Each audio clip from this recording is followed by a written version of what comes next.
Hello everyone, मेरा नाम स्तुति है और आज मैं आप सबके सामने लेकर आई हूँ अध्याय 1 हमारे अतीत का चैप्टर नंबर फर्स्ट, जिसका नाम है क्या, कब, कहाँ और कैसे। तो पढ़ते हैं।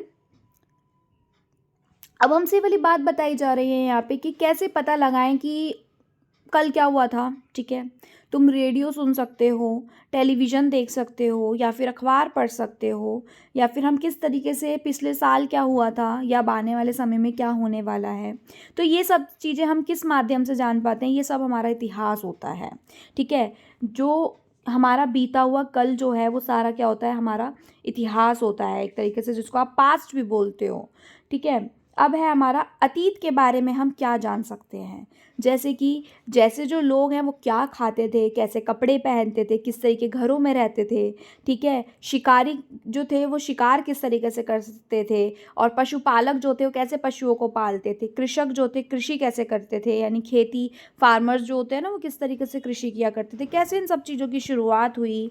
ठीक है, लोगों को जब नहीं आता था कृषि करना तो कैसे सब चीज़ें स्टार्ट हुई थी, शासक कैसे थे हमारे राजा लोग, व्यापारी, पुरोहित, शिल्पकार, कलाकार, संगीतकार, मतलब वैज्ञानिक हो गए, कैसे उन्होंने हमारे जीवन के बारे में जानकारियाँ हासिल कर सकते थे वो, या कैसे कर सकते हैं।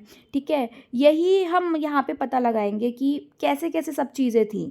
ठीक है, और उस समय में जो बच्चे थे वो क्या खेल खेलते थे, कौन सी कहानियाँ सुना करते थे, कौन से नाटक देखा करते थे, कौन कौन से गीत गाए जाते थे तब, सब कुछ, यानी हमारे अतीत में आज से पहले क्या क्या हुआ करता था जो हम आज नहीं जानते हैं। ठीक है, तो वो आज हम इसके बारे में पढ़ने वाले हैं।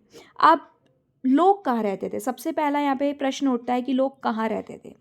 अब हम यहाँ से शुरू करते हैं। कई लाख वर्ष पहले से जो लोग थे वो इस नदी के तट पर रह करते थे। कौन सी नदी थी? नर्मदा नदी। यहाँ रहने वाले आरंभिक लोग जो थे, यानी ज़्यादातर जो भी लोग थे, वो कुछ कुशल संग्राहक थे जो आसपास के जो जंगल थे ना उनकी विशाल संपत्ता से परिचित थे।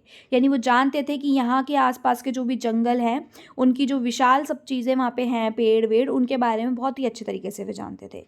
इसलिए वो अपने भोजन के लिए वे जड़ रूट्स होती हैं, फल होते हैं, जंगल होते हैं, और अन्य उत्पाद यहीं से संग्रह कर लेते थे, यानी स्टोर कर लेते थे, इकट्ठा कर लेते थे, और वे जानवरों के शिकार भी करते थे।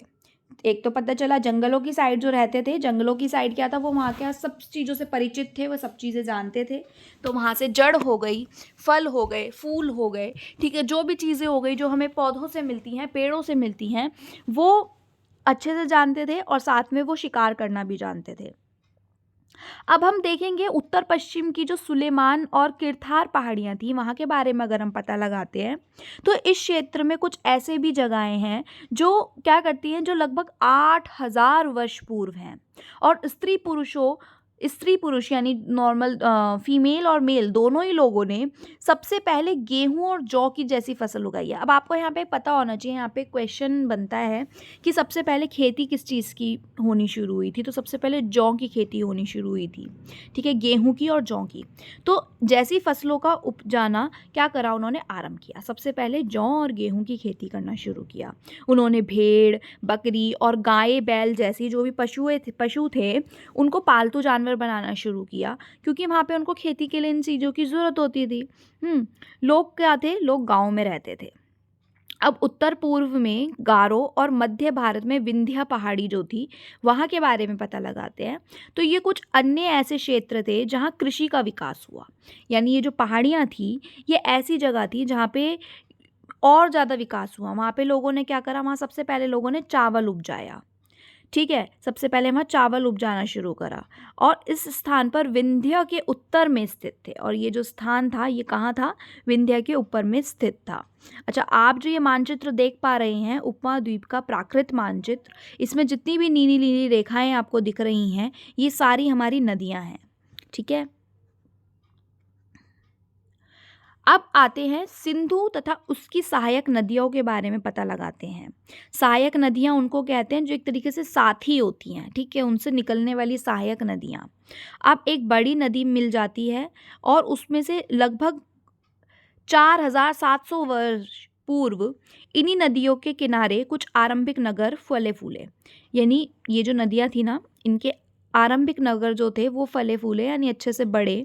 गंगा व इसकी सहायक नदियों के किनारे तथा समुद्र तटवर्ती इलाकों में नगरों का विकास लगभग 2500 वर्ष पूर्व हुआ। अब वो ये बता रहे हैं जो गंगा की नदियाँ थी और इनकी सहायक नदियाँ थी, वहाँ पे जो भी लोगों ने अपने घर बनाए, रहना शुरू करा, तटवर्ती इलाकों में नगर जो बने वो 2500 वर्ष पूर्व ही शुरू हो गए थे। ठीक है।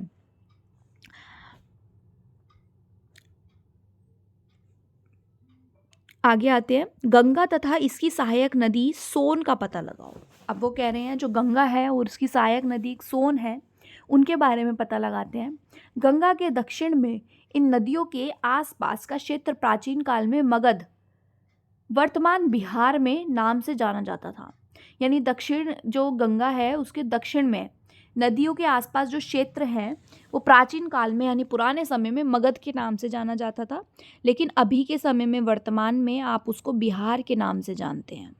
इसके शासक जो थे बहुत ही ज़्यादा शक्तिशाली थे और उन्होंने एक विशाल राज्य स्थापित किया था, यानी बहुत ही बड़ा राज्य अपनी बनाई थी उन्होंने।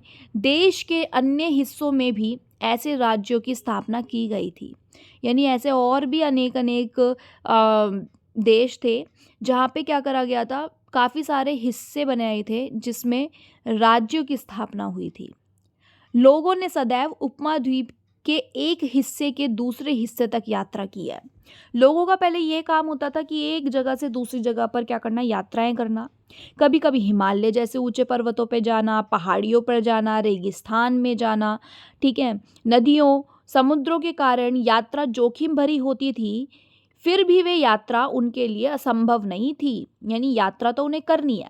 अच्छा, यात्रा करने का मोटिव क्या होता था, क्या मोटो था कि भाई वो मतलब यात्रा कर रहे हैं? उसका ये मकसद होता था कि भाई यात्रा करना और वहाँ से ये सब चीज़ों के बारे में जानना और हम तक पहुँचाना।